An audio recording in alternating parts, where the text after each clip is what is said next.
अस्सलाम वालेकुम व्यूअर्स, कैसे हैं आप सब? ठीक हैं। आज का हमारा टॉपिक है इनपुट आउटपुट, यानी प्रोग्राम के अंदर इनपुट कैसे होती है और प्रोग्राम के अंदर आउटपुट किस तरह से होती है। इसके लिए हम कौन से कोड्स को यूज़ करते हैं, इन तमाम चीज़ों को आज हम डिस्कस करेंगे। फ़र्स्ट ऑफ ऑल हम यूज़ करते हैं उसके आउटपुट को, यानी पहले पढ़ते हैं हम आउटपुट को, आउटपुट फंक्शन किस तरह से परफॉर्म करता है। तो आउटपुट फंक्शन के लिए जो हम यूज़ करते हैं वो होता है प्रिंट एफ। प्रिंट एफ को यूज़ किया जाता है as output function of a program, यानी जो भी कोड हमने लिखना होता है ना, हम चाहते हैं कि हमें वो डिस्प्ले भी हो, उसको हमें लिखना पड़ेगा प्रिंट एफ के अंदर। तो प्रिंट एफ के अंदर जो कोड लिखेंगे वो हमें आउटपुट स्क्रीन पे शो होगा। अब ये आउटपुट स्क्रीन पे शो किस तरह से होगा, पहले हम पढ़ लेते हैं कि प्रिंट एफ फंक्शन बेसिकली है क्या, इसको वर्डिंग में किस तरह से डिस्क्राइब किया गया है। फर्स्ट ऑफ ऑल आ जाता है स्टैंडर्ड लाइब्रेरी फंक्शन। ये एक स्टैंडर्ड लाइब्रेरी फंक्शन है क्योंकि ये हेडर फाइल्स के अंदर डिफाइंड होता है, इसलिए इसको स्टैंडर्ड लाइब्रेरी फंक्शन भी कहते हैं। प्रिंट एफ को अगर हम लफ्ज़ी मायने में मुकम्मल तौर पे पढ़ें ना, तो इसका मतलब है print slash E double F. इसको इस तरह से पढ़ा जाता है प्रिंट एफ, लेकिन क्योंकि हमने कोड लिखना होता है तो कोड के अंदर हम अल्फ़ाबेट्स को जितना शॉर्ट करें उतना अच्छा होता है, तो ये लिखा जाता है प्रिंट एफ इस तरह से।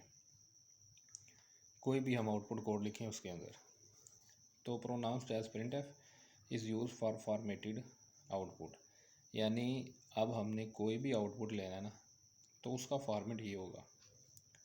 प्रिंट एफ लिखना है, small braces opening and closing, और इसके दरमियान में हमने जो भी स्टेटमेंट लिखनी है ना, वो हमारा कहलाएगा आउटपुट, क्योंकि ये आउटपुट का कोड है।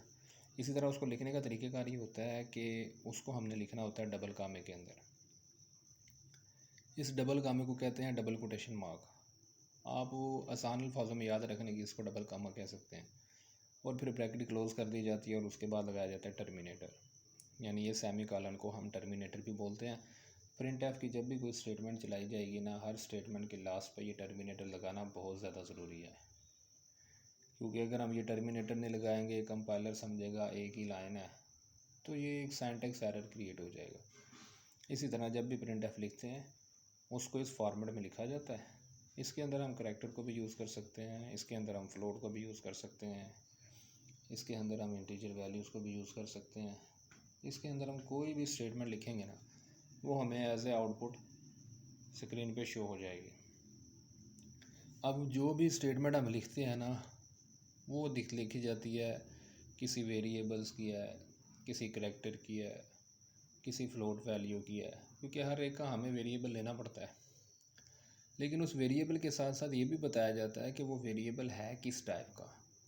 उस टाइप को बोला जाता है डाटा टाइप, और हर डाटा टाइप का एक अलग अलग फॉर्मेट स्पेसिफायर होता है। तो फॉर्मेट स्पेसिफायर स्पेसिफाई क्या करता है, उस फॉर्मेट को बताता है जिसके अंदर वेरिएबल की वैल्यू ली गई होती है, यानी उस फॉर्मेट को शो करेगा जिसके अंदर वेरिएबल की वैल्यू ली गई है और डिस्प्ले हो रही है स्क्रीन के ऊपर। मतलब क्या, जैसे मैं बोलता हूँ कि इंसान अपने आप को डिक्लेयर करे, तो इंसान कैसे अपने आप को डिक्लेयर करेगा? जाहिर सी बात है, पहले वो अपना नेम बताएगा, उसके बाद अपने फादर नेम बताएगा। तो नेम तो उसका हो गया वो जो वेरिएबल का है, जो उसका फादर नेम होगा वो वेरिएबल की होगी डाटा टाइप। इसी तरह उस डाटा टाइप का होता है एक फॉर्मेट स्पेसिफायर, जो कि हम लिखते हैं मोस्टली इनिशियल पार्ट में, हम उसको लिखते हैं स्कैन एफ के अंदर, यानी इनपुट में। इस फॉर्मेट स्पेसिफायर को हम आउटपुट में भी लिख सकते हैं, क्योंकि अब हम स्टार्ट कर रहे हैं बिगनिंग से, तो जाहिर सी बात है फिर हम इसको स्कैन एफ के अंदर पहले लिखेंगे। तो हर डाटा टाइप का अलग अलग फॉर्मेट स्पेसिफायर होता है। जैसे देखा जाए इंटीजर है वो शॉर्ट में है चाहे लॉन्ग में है, उसका फॉर्मेट स्पेसिफायर आपके पास है मॉडुलस टी। फ्लोट है, उसका फॉर्मेट स्पेसिफायर आपके पास मॉडुलस एफ। इसको आप याद रखने के लिए परसेंटेज एफ कह दो, परसेंटेज डी कह दो, आपकी अपनी मर्ज़ी है। फिर आ जाता है हमारे पास करैक्टर का फॉर्मेट स्पेसिफायर होता है मॉडुलस सी। डबल आ जाए तो उसका फॉर्मेट स्पेसिफायर हमारे पास होता है इफ़। Modulus if. अच्छा, फील्ड विड्थ स्पेसिफायर, इसके बाद हमारे पास अगला टॉपिक आ गया। फील्ड विड्थ स्पेसिफायर होता क्या है? फील्ड विड्थ स्पेसिफायर को डिस्कस करने से पहले हम ये देख लेते हैं कि फील्ड विड्थ क्या होता है। फील्ड विड्थ वो चीज़ है, यानी वो वाले नंबर ऑफ़ कॉलम्स जो किसी वैल्यू को स्क्रीन पे डिस्प्ले कराने के लिए यूज़ हो, उसको कहते हैं फील्ड विड्थ। यानी वो वाले कॉलम्स जो किसी भी वैल्यू को स्क्रीन पे डिस्प्ले कराने के लिए यूज़ होने कहा जाता है फील्ड विड्थ।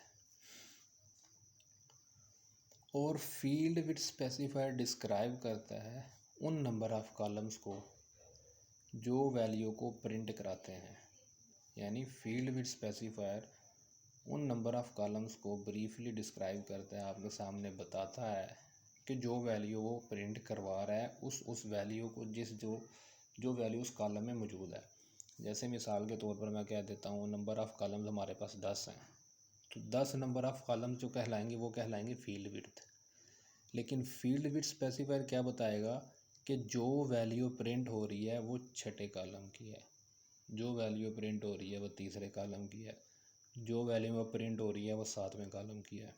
यानी जिसके अंदर एक कॉलम को ब्रीफली बताया जाए ये कौन से नंबर पे एग्जिस्ट कर रहा है, वो हमारा कहलाता है फील्ड विड्थ स्पेसिफायर। नेक्स्ट हमारे पास आ जाता है एस्केप सीक्वेंस। वैसे अगर हम बात करें एस्केप की, तो एस्केप का मतलब होता है कि कहीं से निकलना, भागना। तो एस्केप सीक्वेंस होगा कि लो जी किसी सीक्वेंस को, किसी तसलसल को ब्रेक करके बीच में से निकल जाना, एस्केप सीक्वेंस कहलाएगा। लेकिन यहाँ पर बात वैसी ही है, मिलती जुलती, लेकिन थोड़ी अलग है। वो क्या है, जैसे कि यहाँ पर लिखा हुआ है escape sequence are character which are specified in the format string of printf statement in combination with the backslash. जब हम कहते हैं ना हमने कोई कोड लिख दिया है, चाहे वो आउटपुट के अंदर लिखा है चाहे वो इनपुट के अंदर लिखा है, कि कचरा ना पैदा हो जाए, उसको ब्यूटीफुल, उसको एक खूबसूरत शक्ल में लाने के लिए ना हम इन एस्केप सीक्वेंसेस का इस्तेमाल करते हैं। मतलब कैसे? जैसे एस्केप सीक्वेंस फर्स्ट मेरे पास है स्लैश एन का, क्योंकि रिप्रेजेंट उसको किया जाता है बैक स्लैश से। तो पहला जो एस्केप सीक्वेंस है वो मेरे पास है स्लैश एन का। स्लैश एन का मतलब होता है न्यू लाइन। इसको हम किसी भी आउटपुट कोड के अंदर या इनपुट कोड के अंदर हम इंसर्ट कर देते हैं। मोस्टली हम इसको यूज़ करते हैं आउटपुट कोड के अंदर। फिर आ जाता है स्लैश टी। इसका मतलब होता है टैब। टैब का मतलब क्या है कि 8 स्पेसें एक टाइम में पैदा कर देना। यानी आप वो स्पेस का बटन 8 बार दबाओ ना, जितना फासला पैदा होगा ना उतना एक स्लैश टी लिखने से पैदा हो जाएगा। फिर हमारे पास नेक्स्ट आ जाता है स्लैश बी। इसका मतलब है बैक स्लैश। फिर स्लैश आर, इसका मतलब होगा कैरिएज रिटर्न। यानी आपकी जो लिखी हुई वैल्यू है ना उसको दोबारा से आप एग्जीक्यूट कराना चाह रहे हो, दोबारा से कंट्रोलर को वापस लेके आना चाह रहे हो, तो उसके लिए फिर कमांड क्या होगी, स्लैश आर। अच्छा जी, नेक्स्ट हमारे पास आ जाता है scan F. Scan F basically है क्या? स्कैन एफ को अगर हम लुग़वी मानों में देखें ना, इसको मुकम्मल अल्फाज अगर इसका देखना चाहें तो वो फिर इस तरह से होता है। इसको प्रोनाउंस किया जाता है स्कैन एफ, यानी स्कैन लिख के ई के साथ डबल एफ। क्योंकि अब हम कोड्स में इस्तेमाल करना है तो हम इसको इस तरह से नहीं लिख सकते, तो इसको इन शॉर्ट बोला जाता है scan F. Scan F basically use होता है इनपुट के लिए। सी लैंग्वेज के अंदर कोई भी प्रोग्राम की आप आउटपुट देने के बाद इनपुट देना चाहते हैं तो उसके लिए हम यूज़ करेंगे स्कैन एफ को। अब स्कैन एफ होता कि इसकी शॉर्ट सी थोड़ी सी डिस्क्रिप्शन है, वो भी पढ़ लेते हैं। Scanf pronounced as scanf function is versatile as it is equally good for numeric as well as string input. यानी इसके अंदर हम न्यूमेरिक वैल्यूज़ को भी एज ए इनपुट उसकी लिख सकते हैं, स्ट्रिंग वैल्यूज़ की भी इनपुट इसके अंदर बआसानी हम लिख सकते हैं। लिखने का तरीक़ेकार इसका क्या है, स्कैन एफ आपने लिखना है और डबल कोट के अंदर विदन डबल कोटेशन आपने उसका लिखना है format specifier, and then bracket close कर देनी है और टर्मिनेटर लगा देना है। जैसा कि हमने पढ़ा था कि प्रिंट एफ के साथ भी टर्मिनेटर का लगा होना बहुत ज़रूरी है, सेम एज इट इज़ उसी तरह स्कैन एफ के साथ भी टर्मिनेटर का लगा होना बहुत ज़्यादा ज़रूरी है। फिर आ जाता है करैक्टर इनपुट। करैक्टर इनपुट है क्या? करैक्टर इनपुट के लिए ना हम यूज़ करते हैं दो लाइब्रेरी फाइल्स को, इनको हम हेडर फाइल्स भी बोलते हैं। एक होती है getch, एक होती है getche। getch और getche जो होती है ना, ये हेडर फाइल स्टोर्ड होती हैं किसके अंदर?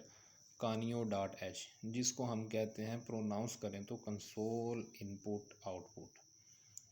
तो यानी con रिप्रेजेंट करेगा कंसोल को, आई रिप्रेजेंट करेगा यहाँ पर इनपुट को, और ओ रिप्रेजेंट करेगा यहाँ पे आउटपुट को।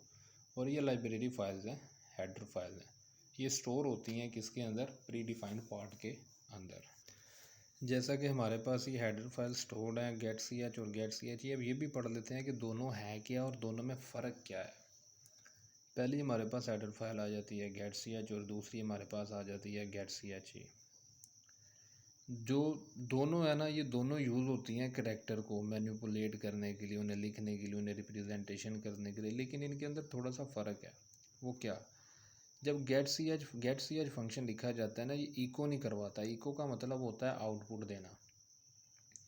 जैसे अगर आपने लिख दिया माई नेम इज़, अब अगर आपने ये इस फंक्शन के अंदर लिख दिया ना, तो फिर आपको एंटर दबाने के बाद अपना नेम लिखना पड़ेगा, देन वो आपको डिस्प्ले कराएगा।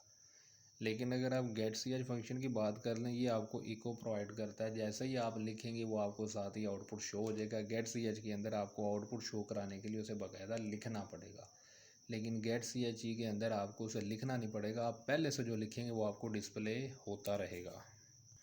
जैसा कि हमारे पास ये एक एग्जांपल है, इसको हम देख लेते हैं। जैसे getch फंक्शन है ना जी, यहाँ पर ये getch है और यहाँ पर getch है। getch फंक्शन क्या करेगा? आपको एंटर प्रेस करना पड़ेगा। जैसे मैंने यहाँ पर टाइप किया पाकिस्तान टाइप करने के बाद मुझे यहाँ पर कर्सर ब्लिंक होता हुआ शो होता हुआ नज़र आएगा। तो मुझे क्या करना पड़ेगा? यहाँ पर टाइप करना पड़ेगा, देन मुझे पाकिस्तान लिखा हुआ नज़र आएगा, क्योंकि ये रिक्वायर्ड होता है एंटर। इसको आपने एंटर रिक्वायर्ड करना है, फिर आपने जब लिखना है एंटर प्रेस करना है, तब आपको वो आउटपुट शो होगा। लेकिन अगर यही बात हम getch की बात कर लें, तो ये इको करता है, यानी डिस्प्ले करवाता है। आप जैसे ही टाइप करेंगे पाकिस्तान, आपको पाकिस्तान लिखा हुआ शो हो जाएगा। ये इन दोनों के अंदर फ़र्क है। यानी getch क्या प्रोवाइड करता है आपको? getch प्रोवाइड करता है automatically type character input display on screen. जो आप टाइप करते हैं ना, वो आपको फ़ौरन डिस्प्ले हो जाता है getch की मदद से स्क्रीन के ऊपर। लेकिन getch से वो फ़ौरन आपको डिस्प्ले नहीं होता, आपको बाकायदा आउटपुट के अंदर भी उसको टाइप करना पड़ता है। तो ये इन दोनों के अंदर मेजर डिफरेंस है।